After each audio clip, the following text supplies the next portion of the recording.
होती है जैगान से, जहाँ पर उसकी नींद खुलती है और वो देखता है कि कैसे जो नेफिलिया रहती है इसके पास में ही रहती है। वो कहती है कि गुड मॉर्निंग मास्टर, आप उठ गए? और फिर जैगान कह रहा होता है क्या तुम रात भर यहीं पर थी क्या? वो कहती है कि जी मैं यहीं पर थी और मैंने आपके लिए ब्रेकफास्ट बनाया है, चलिए आपका ब्रेकफास्ट करने का वक्त आ चुका है। तो जैगान यहाँ पे हैरान होता है और फिर वो उसके पास जाता है, कह रहा होता है कि तुम सही में। और वो काफी ज्यादा हैरान भी रहता है और फिर कहता है कि ठीक है चलो जाकर ब्रेकफास्ट कर लिया जाए। फिर काफी ज्यादा शर्माता है और यहाँ पर फाइनली उसने गुड मॉर्निंग कह दिया रहता है, हालांकि और भी कुछ वो नहीं बोल पा रहा होता। और फिर दोनों चले जाते हैं यहाँ से डाइनिंग टेबल की तरफ। तो जैगान डाइनिंग टेबल देख के बहुत ही हैरान हो गया रहता है कि इतना बढ़िया डाइनिंग टेबल आखिर कैसे हो सकता है, क्योंकि मैंने तो इसे कबाड़ बना के रखा था और ये कबाड़ इतना बढ़िया डाइनिंग टेबल कैसे हो गया। खैर छोड़ो, अब तो खाना खाने का वक्त आ गया, यानी ब्रेकफास्ट का। तो चलो ब्रेकफास्ट शुरू करते हैं। तो वो यहाँ ब्रेड को देखता है और कहता है कि तुम ब्रेड लेने गई थी क्या? वो कहती है कि नहीं, मैंने इन्हें खुद बनाया था। अब इसका हाथ पैर कांपने लगता है। कह रहा होता है क्या तुमने खुद बनाया? वो कहती है कि मास्टर क्या हुआ? ये कहता है कि नहीं नहीं कुछ भी नहीं, कुछ भी नहीं, वैसे बहुत ही बढ़िया, बहुत ही बढ़िया है। उसके बाद जैगान बैठ चुका रहता है खाने के लिए, लेकिन उसकी नजर नेफिलिया पे जाती है। वो कहता है कि अरे ये क्या, तुम क्यों नहीं बैठी हो खाना खाने के लिए? आखिर तुम ऐसे क्यों होता? वो कहती है कि मास्टर मैंने अपने लिए खाना नहीं बनाया है, ये तो बस मैंने आपके लिए ही खाना बनाया है। और फिर वो हैरान होती है और यहाँ पे जैगान कह रहा होता है कि आवा इन्ने बैठा इन्ने। तो वहाँ पर वो कह रहा होता है कि इधर आ, तुम मेरे साथ बैठोगी। लेकिन वो कहती है कि मास्टर यहाँ पर चेयर नहीं है बैठने के लिए। वो कहता है कि ठीक है कोई दिक्कत नहीं है, आओ मेरे पैर पर बैठ जाओ, एकदम इशारा करके बोल रहा होता है। वो कहती क्या सचमुच मास्टर मुझे बैठ जाना चाहिए? और इधर ये बहुत ज्यादा शर्मा रहा होता है। इसके बाद तो ये कुछ बोल ही नहीं पा रहा होता है कि क्या बोलूं क्या ना बोलूं। और जो नेफिलिया रहती है वो इसके काफी ज्यादा क्लोज में आ चुकी रहती है। सोच रहा था कहीं मैंने इसे कुछ गलत तो नहीं ना बोल दिया। इसे बहुत ज्यादा डर लग रहा होता है कि अगर मैंने कुछ गलत बोल दिया तो पता नहीं इसे क्या लगेगा। लेकिन यहाँ पर तो जो नेफिलिया रहती है वो शर्म के मारे पानी पानी हो चुकी रहती है कि मास्टर की गोद में कैसे बैठेगी। लेकिन अचानक से वो आकर बैठ चुकी रहती है। जैगान को पता तक नहीं लगता और वो आके बैठ गई रहती है। अब यहाँ पर दोनों बहुत ही ज्यादा शर्मा चुके रहते हैं। जैगान अपना एटीट्यूड दिखा रहा होता है कि उसे कुछ महसूस नहीं होता है, लेकिन यहाँ पर उसे बहुत कुछ महसूस हो रहा होता है। अंदर में बहुत सारे लड्डू फूट रहे होते हैं और उसे समझ में नहीं आ रहा होता है कि क्या करूं। और इधर नेफिलिया तो बहुत ही ज्यादा शर्मा रही होती है, बहुत ही ज्यादा। फिर वो कहती है कि लाइए मास्टर मैं पिला देती हूँ सूप। वो पिलाती है तो कहता है कि बहुत ज्यादा गर्म है, मेरा मतलब सूप से है। उसके बाद वो भी खिलाता है उसे खाना और फिर दोनों यहाँ पर ब्रेकफास्ट कर रहे होते हैं आधा आधा, जो कि बहुत ही ज्यादा टेस्टी यहाँ पर ब्रेकफास्ट बना हुआ रहता है। सो सीन कट होता है। कुछ दिन के बाद हमें दिखाया जाता है कि ये लाइब्रेरी में ऐसे बुक्स पढ़ रहा होता है और बुक्स पढ़ते पढ़ते नेफिलिया कमरे में आती है। कहती कि मास्टर आप ऐसी बुक्स पढ़ते रहते हैं क्या हमेशा? वो कहता है कि हाँ मैं बुक्स पढ़ता रहता हूँ। तो ये सारे सॉर्सरी के बुक्स हैं। वो देख रही होती है, बहुत ही ज्यादा गौर से देखती है कि सॉर्सरी के बुक्स रखे हुए रहते हैं और बहुत सारे यहाँ पे सॉर्सरी के लोगो भी बने हुए रहते हैं। तो जैगान कहता है तुम्हें सॉर्सरी नहीं आती है क्या? वो कहती है कि नहीं मुझे कोई भी मैजिक यूज करना नहीं आता। ये सोच रहा था इतना सारा माना है इसके पास, लेकिन फिर भी इसे मैजिक का इस्तेमाल करना नहीं आता है। चलो कोई बात नहीं, मैं इसे सिखा दूंगा अच्छी तरीके से। तो यहाँ पर वो नेफिलिया को बताना शुरू करता है कि देखो तुम किस तरीके से सॉर्सरी का इस्तेमाल कर सकती हो। तो यहाँ पर पहले वो एक सर्कल बना देता है और बताता है कि देखो ये सबसे सिंपल ट्रिक है। तो सर्कल बनाने के बाद अंदर में और भी सर्कल्स बना रहा होता है, उसे धीरे धीरे करके एक एक्सप्लेनेशन दे रहा होता है कि आप किस तरीके से अपने सॉर्सरी यानी मैजिक पावर को कंट्रोल कर सकते हो। और जितना भी होता है मैजिक सर्कल के बारे में कि आप दूसरे के मैजिक कंट्रोल के ऊपर कैसे कंट्रोल कर सकते हैं मैजिक सर्कल के ऊपर, और फिर वो कर सकते हैं साथ ही साथ डिफरेंट टाइप के अटैक्स भी कर सकते हैं। अपने माना को किस तरीके से कंट्रोल करना है उस मैजिक सर्कल के अंदर, जो कि बहुत ही ज्यादा कॉम्प्लिकेटेड चीज रहती है। और यहाँ पर जो नेफिलिया रहती है वो बहुत ही जल्दी समझ रही होती है और काफी सारी चीजें नोटिस कर लेती है और उससे पूछती भी है। तो यहाँ पर वो बताता भी है, बिल्कुल हिचकिचाता बिल्कुल नहीं है और बहुत ही बढ़िया तरीके से इसे बता रहा होता है कि जैसे ये इसका मास्टर ही हो। साथ ही साथ बहुत सारा थ्योरी भी उससे पूछ रही होती है। तो ये सारे थ्योरी का जवाब बहुत ही अच्छी तरीके से बताता है और साथ ही उसे टीज भी करता है कि तुम्हें तो नहीं ना आता है सॉर्सरी। तभी कहती है कि मास्टर आप भी मुझे टीज कर रहे हैं, वैसे लड़की है बहुत क्यूट। और इधर ये जब बोल रही होती है तब ये भी थोड़ा सा उसे ऐसे देखने लगता है और कहता है क्या हुआ? वो कहती कुछ नहीं, आपने मुझसे बहुत मतलब आज पहली बार इतना लंबा बात किया ना। तो ये बैठ जाता और सोच रहा था क्या ऐसी बात है क्या? वेल मुझे सॉर्सरी के अलावा ज्यादा कुछ आता भी तो नहीं है, इसीलिए मैं तुमसे और क्या ही बात कर सकता हूँ। उसके बाद नेफिलिया कहती है मास्टर क्या मैं आपसे एक बात पूछ सकती हूँ? वो कहता है कि हाँ हाँ क्यों नहीं, पूछो पूछो क्या बात पूछना है तुम्हें, जो पूछना है तुम वो पूछ सकती हो। तब वो बोलती है कि मास्टर आखिर आप सॉर्सरी आपने क्यों सीखा? क्योंकि ज्यादातर लोग तो इसे इविल मानते हैं। वो कहता है कि सर्वाइवल के लिए। देखो जब मैं छोटा था तो बात ऐसी थी कि खाने पीने के लिए कुछ नहीं था, मैं बहुत गरीब था और हमेशा लड़ झगड़ के ही बहुत बार तो मैं मौत के मुंह से बचकर बाहर निकल रहा हूँ। और ऐसा नहीं कि मैंने सॉर्सरी हमेशा से जानता था। एक बार क्या हुआ कि एक सॉर्सर मास्टर ने मुझे पकड़ लिया, क्योंकि बच्चों की बलि दी जाती थी उस वक्त, तो उसने मुझे पकड़ लिया और वो मुझे मारना चाहता था, लेकिन गलती से मैंने ही उसे मार दिया और उस दिन से मेरी जिंदगी बदल गई। तो इस दिन से हमारा ज़ेगान ईविल कहलाने लगा, हालांकि ये ईविल नहीं रहता है फिर भी। और अचानक से इसे कुछ महसूस होता है, इसे महसूस होता है कि इसके एरिया के अंदर कोई आ चुका रहता है। तो आप देख सकते हैं इसका चेहरे का एक्सप्रेशन बदल गया रहता है। उसके बाद ये नेफिलिया को कहता है कि तुम डिनर बनाने की तैयारी करो, कुछ मेहमान आए हैं, मैं उनसे निपट के आता हूँ। वो कहती है कितने मेहमान आए हैं, कितने लोग के लिए डिनर बनाना है? वो कहता है कि कोई नहीं, बस हम दोनों के लिए डिनर बनाना है। और फिर वो निकल पड़ता है। इधर बाहर में दिखाया जाता है कैसे वो नाइट आ चुकी रहती है अपने और 3 नाइट्स के साथ, और यहाँ बाहर में एक रहता है तो वो उसे काट देती है अपने मैजिक स्वॉर्ड के जरिए, एक शील्ड रहती है। सो ज़ेगान भी यहाँ पे आ चुका रहता है और कह रहा होता है कि तुम लोगों को टाइम वाइम का पता नहीं चलता है कि जब देखने डिस्टर्ब करने के लिए आ जाते हो। और यहाँ पर वो लोग पीछे हट चुके रहते हैं। ज़ेगान उस लड़की को देखता है, साथ ही साथ उसके स्वॉर्ड को देखता है, जो कि 12 स्वॉर्ड्स में से एक रहती है, 12 मैजिकल स्वॉर्ड्स में से। और ज़ेगान जैसे उस लड़की को देखता है उसे याद आ चुका रहता है कि अरे ये तो वही लड़की है जिसकी मैंने मदद की थी। पता नहीं मैंने इसकी मदद क्यों की, मुझे पता था कि ये मुझे धोखा जरूर देगी, मुझे मारने के लिए जरूर आएगी, क्योंकि ये चर्च की तरफ से, और चर्च वाले हमेशा मारने के लिए आते ही हैं, क्योंकि चर्च वाले धोखेबाज होते हैं। उसके बाद ज़ेगान कहता है कि देखो मेरे पास ज्यादा टाइम वाइम नहीं है तुम लोगों से ऐसे निपटने का, इसलिए वो सीधा हमला कर देता है उसके ऊपर।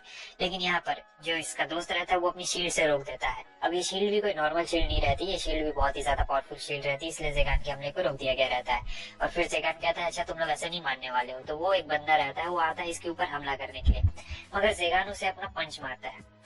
और सचमुच इसका पंच इतना खतरनाक रहता है कि एक के साथ साथ दूसरा बंदा भी ढेर हो चुका रहता है, जाकर जब उससे टकरा जाता है तब। तो जो तीसरा बंदा रहता है वो आता है अपनी स्वॉर्ड से हमला करने के लिए। वो नाइट उसे रोकने की कोशिश करती है, लेकिन ये रुक नहीं सकता था। ज़ेगान बस अपना एक हाथ ऐसे मारता और एक हाथ से ही स्वॉर्ड के 2 टुकड़े यहाँ पर हो चुके रहते हैं। उसके बाद एक उंगली मारता है उसके सर पे, जैसे कैरम में मारा जाता है ना, और फिर वो बंदा गिर चुका रहता है। और फिर ज़ेगान उसे कर रहा होता है टॉर्चर। यहाँ पर वो नाइट बहुत ज्यादा समझदार रहती है, वो अपना वेपन हटा देती है और कह रही होती है कि प्लीज उसे कुछ भी मत करो, प्लीज उसे मत मारना। लेकिन ज़ेगान कहता है मैं तुम लोग को नहीं मारने वाला हूँ, मैं तुम लोग को जिंदा छोड़ूंगा, मैं तुम्हें टॉर्चर करूंगा, तभी तो सब लोगों को पता चला कि मैं कितना ज्यादा इविल हूँ। और सही में वो ऐसे ही कर रहा होता है, वो उस बंदे के चेहरे के ऊपर पैर रख देता है और ऐसे मसल रहा होता है बहुत ही ज्यादा, लेकिन वो कहती है कि नहीं तुम इविल नहीं हो, तुम अच्छे इंसान हो। अब ज़ेगान सोच रहा होता है मैं इन्हें मार भी नहीं सकता हूँ नेफिलिया की वजह से, वरना वो मुझे गलत समझेगी। और फिर ज़ेगान यहाँ पे दिखाता है कि ये कितना ज्यादा इविल है, कह रहा होता है कि मैं क्यों छोड़ूंगा, मैं अच्छा बिल्कुल भी नहीं हूँ, मैं इविल हूँ। लेकिन फिर ये नाइट अपनी स्वॉर्ड उठा लेती है और कह रही होती है कि मेरे पास और कोई रास्ता नहीं है, लेकिन मुझे पता है कि तुम क्या हो। फिर वो आती है ज़ेगान पे हमला करने के लिए। ज़ेगान का मैजिक यहाँ पे काम नहीं कर रहा होता उसकी मैजिक स्वॉर्ड के आगे, और फिर ये अपनी फुल पावर दिखा रही होती है ज़ेगान को। सो ज़ेगान का जो मैजिक रहता है वो इसके ऊपर फीका पड़ रहा था और सोचता है कि मैं इसके ऊपर हमला नहीं कर सकता हूँ, ये नेफिलिया जितनी एज की है और लगभग वैसे ही दिखती भी है, अब मैं क्या करूँ। तो वो ऐसे दिखा रहा होता है कि बाहर से बहुत सख्त है, लेकिन ऐसे अंदर से कुछ कर भी नहीं पा रहा होता है।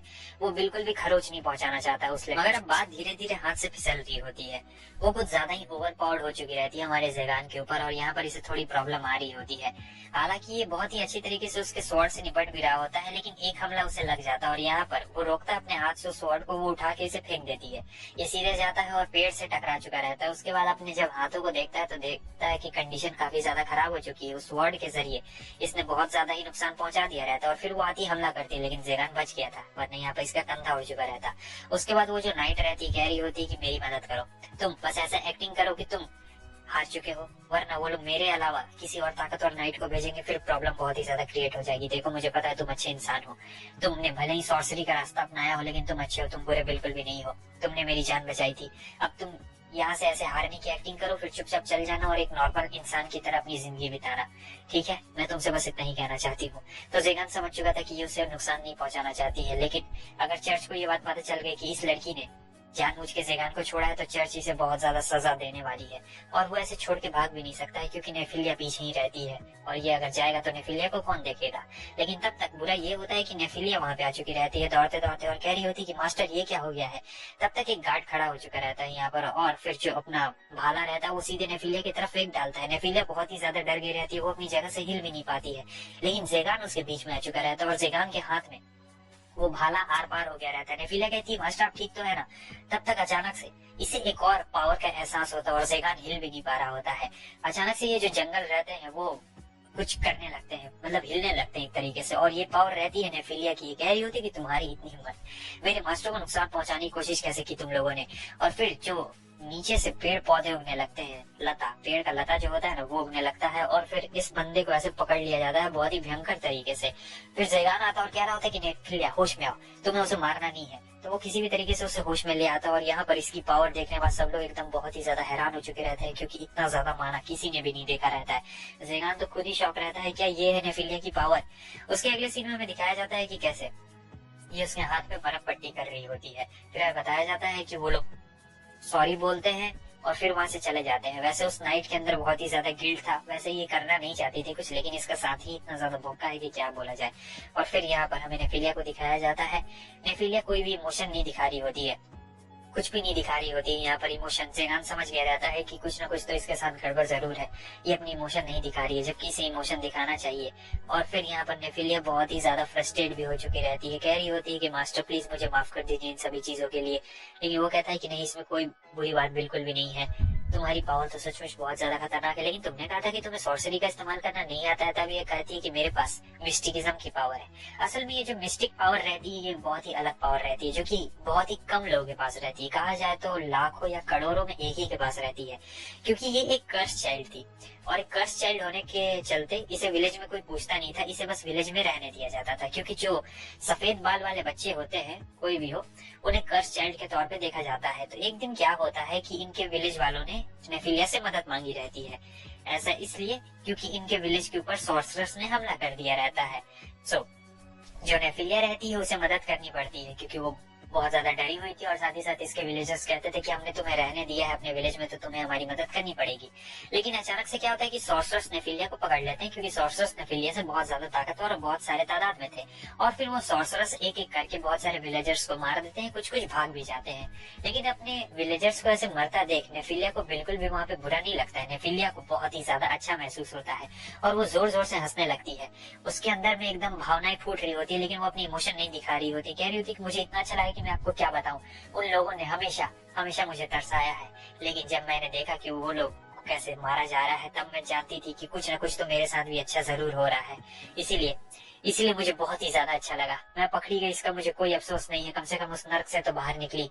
और फिर यहाँ पर अभी भी अपनी इमोशन नहीं दिखा रही होती है, लेकिन जैगान कहता है कि अच्छा ऐसी बात है, मैं रहता तो मैं तो उल्टा और मारता उन लोगों को। देखो इसमें कोई बुरी बात नहीं है, अगर कोई तुम्हें टॉर्चर कर रहा है तो तुम उसे उल्टा मार सकते हो, इसमें कोई बुरी बात नहीं है, और तुम्हें बुरा लगना भी नहीं चाहिए। यहाँ पर ये अपने मास्टर से माफी मांग रही होती है अगर उन्हें बुरा लगा हो तो, लेकिन ये कहता है कि नहीं, तू देखो इसमें कुछ भी बुरी वाली बात नहीं है। उन्होंने तुम्हें टॉर्चर किया, उन्हें मजा आया, और जब वो लोग मरे तो तुम्हें मजा आया, समझे। इसको कहते हैं जैसा का तैसा। और वैसे भी इसमें बुरा मानने वाली कोई भी बात नहीं है। देखो अब मैं तुम्हें अपनी कहानी बताता हूँ कि मुझे कैसा ऐसा लगता है कि मैं बुरा हूँ, लेकिन मैं बुरा नहीं भी हूँ। एक बार मैंने एक लड़की की मदद की थी, लेकिन बात यह है कि मेरा चेहरा थोड़ा डरावना था, तो उस वक्त उसने मुझसे कहा था कि मैं बहुत ज्यादा बुरा हूँ। ऐसा तब होता है जब किसी का चाइल्डहुड बहुत ही ज्यादा ट्रॉमा में होता है, जैसा कि हमारे जैगान और नेफिलिया का चाइल्डहुड है, बहुत ही ज्यादा ट्रॉमेटिक चाइल्डहुड है। इसीलिए इन लोगों को लगता है कि अगर कोई इनके लिए अच्छा भी कर रहा है तो इन्हें लगता है कि वो इनके लिए बुरा भी कर रहा है। हालांकि नेफिलिया के साथ तो अभी तक बुरा ही हुआ है, और जैगान के साथ भी बुरा हुआ है, जैसा कि इनका बचपन अभी तक रहा बीता हुआ है। इसके बाद जैगान उसके पास आता है धीरे धीरे और कह रहा होता है कि देखो नेफिलिया, तुम अपने आप को कुछ भी नहीं करोगी और ना ही कुछ करने का सोचोगी, क्योंकि मुझे तुम्हारी जरूरत है। जरूरत से मेरा मतलब यह है कि तुम्हें मतलब खाना बनाना पड़ेगा मेरे लिए सुबह सुबह, वरना मैं खाना कैसे खाऊंगा। और वैसे भी अब तो तुम्हारे खाने की मुझे आदत पड़ गई है, इसीलिए मुझे खाना, हाँ देखना, कुछ और मत समझना, मैं खाने की बात कर रहा हूँ। और फिर यहाँ पर ये रोने लगती है उसे पकड़कर। दोस्तों बस इसी के साथ साथ हमारा ये जो एपिसोड रहता है यहीं पे